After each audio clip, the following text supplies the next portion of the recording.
नमस्कार, आप देख रहे हैं सी न्यूज भारत और मैं हूं आपके साथ ज्योति अरोड़ा। वक्त हो गया है न्यूज बुलेटिन का, जिसमें पहली खबर अमेठी जनपद से है। जनपद अमेठी के जामू थाना क्षेत्र में बेखौफ चोरों ने पुलिस गश्त को धता बताकर एक मोबाइल की दुकान को निशाना बना लिया। चोर दुकान में सेंध लगाकर हजारों के मोबाइल और नकदी चुरा कर ले गए। इससे पहले भी चोर जिले भर में चोरी की वारदातों को अंजाम दे चुके हैं। पुलिस चोरी की घटनाओं पर अंकुश नहीं लगा पा रही है।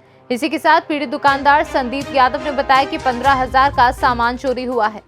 नाम है आपका? जी संदीप यादव। आज आपकी दुकान में चोरी हुई, कैसे? जी हाँ जी, सुबह आए खोले, उसके बाद देखे तो सामान ऐसे पेड़ पड़ा था। उसके बाद पड़ोसी को बोला तो उन्होंने देखा, फिर पीछे कमरा खोल के देखे तो ऊपर चैन बयाला कटा था, चैन कटी थी। लगभग कितने रुपए का नुकसान हुआ है? जी लगभग 15-15,000 के आसपास। क्या आपने इसकी सूचना पुलिस को दी? जी अभी तो नहीं दी सर। अमेठी से सीनू संवाददाता अकील की रिपोर्ट। मध्य प्रदेश में 14 वर्षों से समाज सेवा में सर्वोपरि कार्य कर रही समाज सेवी की युवा समिति खनियादाना ने डेफिनेशन अभियान के तहत गांव-गांव जाकर प्रेरित अभियान शुरू किया है। समाज सेवी युवा समिति खनियादाना बाग खनियादाना के आसपास के क्षेत्र में जाकर गांव-गांव मजरा पर जन चौपाल लगाकर लोगों को वैक्सीनेशन के लिए प्रेरित कर रहे हैं। इसी क्रम में आज समाज सेवी युवा समिति के अध्यक्ष सैयद फिरोज अली एवं समिति के सदस्य चमरुआ, मुहारी कला एवं अचरौनी पहुंचकर लोगों को वैक्सीनेशन के लिए प्रेरित किया। इस मौके पर खनियादाना जनपद पंचायत के सीओ राम प्रसाद गौरछिया भी मौजूद रहे। इस वैक्सीनेशन अभियान के समाज सेवी युवा समिति खनियादाना ने भी अपना पूर्ण योगदान दिया एवं समाज सेवा सर्वोपरि सेवा का नारा दिया। 100% किसी को भी नहीं छोड़ना है। ये तो अपना शासन का लक्ष्य ही है कि कोई भी आदमी ऐसा नहीं रह जाए जिसके क्या है कि बिना डोज के रह जाए, और फिर ये तीसरी लहर आए तो अपने आदमी फिर जैसे अभी परेशानी उठाई ऐसे उठानी पड़े। तो ये प्रयास करना है, सबका अपन को रिकॉर्ड रखना है कि कोई भी आदमी अपने गांव का जो है उसको फर्स्ट डोज लग गया तो उसको सेकेंड डोज लगवाने की अपन को प्राथमिकता में रहेगा, और जिसको फर्स्ट नहीं लगा तो उसको ढूंढ के लगवाना है। यही अपनी सार्थकता है। जी सर, जो ये अभियान चल रहा है इसमें जो वैक्सीनेशन सेंटर है उन पर कितना का लक्ष्य दिया गया है? ये यहाँ पे स्टार्टिंग में कल तक 250 का लक्ष्य था, फिर शाम को जो बैठक हुई उसमें फिर 50% इंक्रीज करके ऐसे 375 का हो गया। तो सर 375 डोज लग रहे हैं? हाँ, लगने जो आप इतने लोग आ रहे हैं, जो लोगों में जो उत्साह देखते बन रहा है, उससे तो लगता है कि अपन 300 भी डोज कम पड़ जाएंगे। खनियादाना से सीनू संवाददाता शिवकांत सोनी की रिपोर्ट। पुंछ में आज गुरदीप सिंह खालसा अल्पसंख्यक मोर्चा राज्य समन्वयक भाजपा ने प्रेस कॉन्फ्रेंस की और तनाव ग्रसित व्यक्तियों की सुरक्षित निकासी के लिए मोदी सरकार को धन्यवाद दिया। विशेष रूप से अल्पसंख्यक समुदाय के लोग जिन्होंने श्री गुरु ग्रंथ साहिब जी के पवित्र स्वरूप के साथ अफगानिस्तान छोड़ दिया। उन्होंने जनता से शांति और सांप्रदायिक सद्भाव को बढ़ावा देने का भी आग्रह किया। जो हमारे मीडिया के हजरात, इलेक्ट्रॉनिक मीडिया और प्रिंट मीडिया के भाइयों का शुक्रिया अदा करता हूं कि जो हमारी आवाज़ जनता जनार्दन तक भी और सेंटर तक भी पहुंचाते हैं। आपने देखा पिछले ही कुछ दिनों में जो अफ़गानिस्तान पे जो हालात गुजरे हैं, सबसे पहले तो मैं अरदास करता हूं परमात्मा से कि ऐसे जो मुल्क पे हालात हैं किसी पे ना गुजरें, क्योंकि जब वहाँ पे अवाम की आप देखें जिस तरीके से लोगों की हालत हुई है, ये रब किसी भी मुल्क पे ना लाए। इस पे मैं खुसूसी आज जो हमारी प्रेस कॉन्फ्रेंस का मकसद है, इस पे हम अपनी सरकार को बहुत आज मुबारकबाद पेश करते हैं, जिन्होंने वहाँ से माइनॉरिटी कम्युनिटी के लोग, हमारे हिंदू भाई, मुस्लिम भाई, 8,000 लोगों के शरणार्थी की तादाद में जो हिंदुस्तान में जिनको शरण दी है, ये बहुत बड़ी बात है।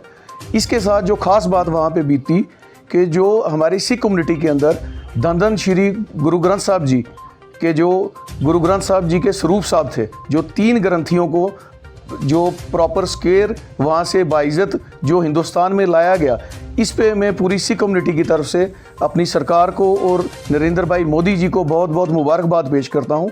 पुंछ से सीनू संवाददाता सुनील आनंद की रिपोर्ट।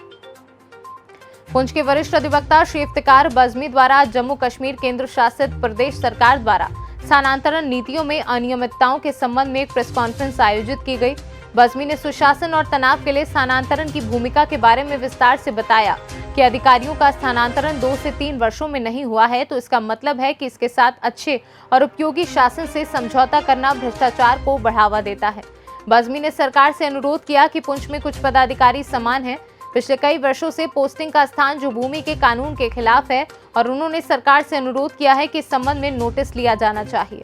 इस वक्त हमारे साथ मौजूद हैं एडवोकेट इफ्तिकार बजमी सर, बताएंगे जो प्रेस कॉन्फ्रेंस दे रहे हो आप किस मुद्दे पे दे रहे हो? देखिए, यूँ तो हमने बहुत बार आपके चैनल के माध्यम से डिस्ट्रिक्ट एडमिनिस्ट्रेशन, यूटी लेवल तक और इवन जो हमारी नेशनल लेवल की हमारी गवर्नेंस है उन तक हमने ये बात पहुँचाई है। देखिए, एक तो पॉलिसी भी है, ट्रांसफ़र पॉलिसी जो है किसी डिपार्टमेंट में 2 साल के बाद ट्रांसफ़र पॉलिसी है और किसी में 3 साल के बाद। और ट्रांसफ़र पॉलिसी क्यों बनाई जाती है कि इसके 2 मकसद हैं। एक तो वो कि अगर कोई ऑफिसर या ऑफिशियल काम नहीं करता है तो 2 साल के बाद जब ऑटोमेटिकली उसकी ट्रांसफ़र होगी तो जो नया आदमी आएगा वो काम अगर पहले ने अच्छा नहीं किया है तो वो करेगा। दूसरा, जो अच्छा काम कर रहा है तो जो ट्रांसफ़र होकर आएगा वो उसको कैरी फॉरवर्ड करेगा।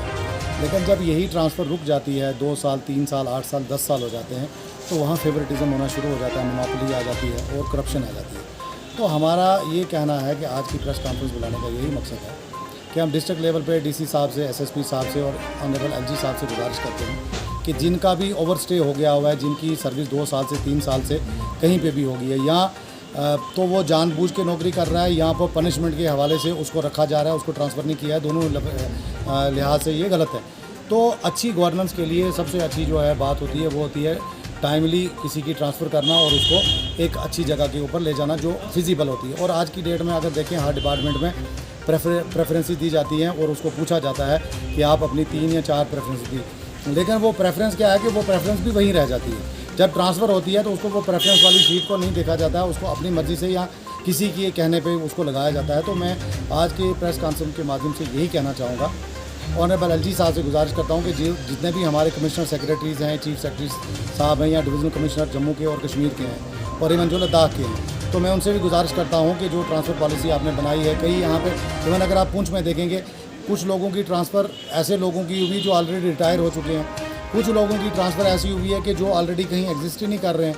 तो देखिए, ये कहीं ना कहीं मिसमैनेजमेंट है और इसको क्या है कि जिस बेचारे का ओवरस्टे हो गया हुआ है वो चाहता है कि मैं अब यहाँ पे ना ठहरूं, और दूसरा है कि कुछ लोग तो पैसे दे के अपना स्टे करवा रहे हैं क्योंकि उनको वहाँ पे अच्छी खासी सैलरी के साथ साथ जो है वो ग्रेटिफिकेशन मिल रही है, करप्शन जो उनको जो है दी जा रही है, तो वो काम कर रहे हैं, खुद भी खा रहे हैं, ऑफिसर्स को भी। लिहाजा मेरी गुजारिश है आपके चैनल के माध्यम से कि इमीडिएटली जिन जिन डिपार्टमेंट्स में जो भी ऑफिशियल उनका स्टे जो है ओवरड्यू हो गया है, उनको मेहरबानी करके जो प्रेफरेंसेस हैं उनके मुताबिक उनको ट्रांसफ़र किया जाए और हर 2 साल और 3 साल के बाद रेगुलर ट्रांसफरेंसेस होनी चाहिए। पुंछ से सी न्यूज़ संवाददाता सुनील आनंद की रिपोर्ट। इस न्यूज़ बुलेटिन में फिलहाल के लिए इतना ही। देश दुनिया की तमाम बड़ी खबरों के लिए आप देखते रहिए सी न्यूज़ भारत।